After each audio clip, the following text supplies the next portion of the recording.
Viewers, welcome to Cinema Bazaar. నేను మీ anchor Hasini. Today Cinema Bazaar film news కి స్వాగతం, సుస్వాగతం. తాజా సినిమా వార్తలు, gossips, box office reports, cinema రివ్యూలు మరియు స్పెషల్ ఇంటర్వ్యూస్ అందించడానికి మేము సిద్ధంగా ఉన్నాం.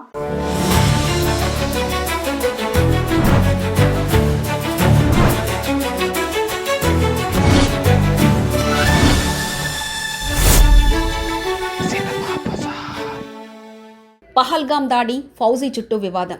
జమ్మూ కాశ్మీర్ పహల్గామ్లో జరిగిన ఉగ్రదాడి దేశవ్యాప్తంగా తీవ్ర ప్రకంపనలు రేపింది. పర్యాటక కేంద్రంగా పేరున్న ఈ ప్రాంతంలో ఉగ్రవాదులు 28 మంది పర్యాటకులను హత్య చేసిన ఘటనపై దేశ ప్రజలు తీవ్రమైన వ్యతిరేకత వ్యక్తం చేస్తున్నారు. ఈ ఘటన ప్రభాస్ నటిస్తున్న ఫౌజీ సినిమాకు ప్రభావం చూపింది.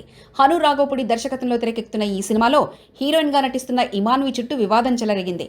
ఆమె తండ్రి పాకిస్తాన్ మాజీ మిలిటరీ అధికారి కావడంతో ఇలాంటి వారిని ఇండియన్ సినిమాలో తీసుకోకూడదంటూ నెట్టిట్లో కొంతమంది విరుచుకపడుతున్నారు. అయితే ఇమాన్వి ఢిల్లీలోనే పుట్టి పెరిగింది.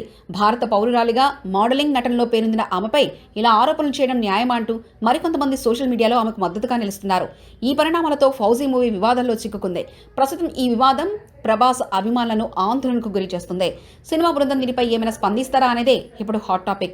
సినిమా బజార్ యూట్యూబ్ ఛానల్ తో పాటు సినిమా బజార్ డిజిటల్ ఈ-పేపర్ మరియు సినిమా బజార్ వెబ్సైట్ ను కూడా చూస్తూ ఉండండి. మరిన్ని అప్డేట్స్ కోసం సినిమా బజార్ ఛానల్ ని సబ్స్క్రైబ్ చేయండి, లైక్ చేయండి, షేర్ చేయండి. మీ అభిప్రాయాలను కామెంట్స్ ద్వారా తెలియజేయండి. మరిన్ని అప్డేట్స్ తో మళ్ళీ కలుద్దాం. చూస్తూనే ఉండండి సినిమా బజార్.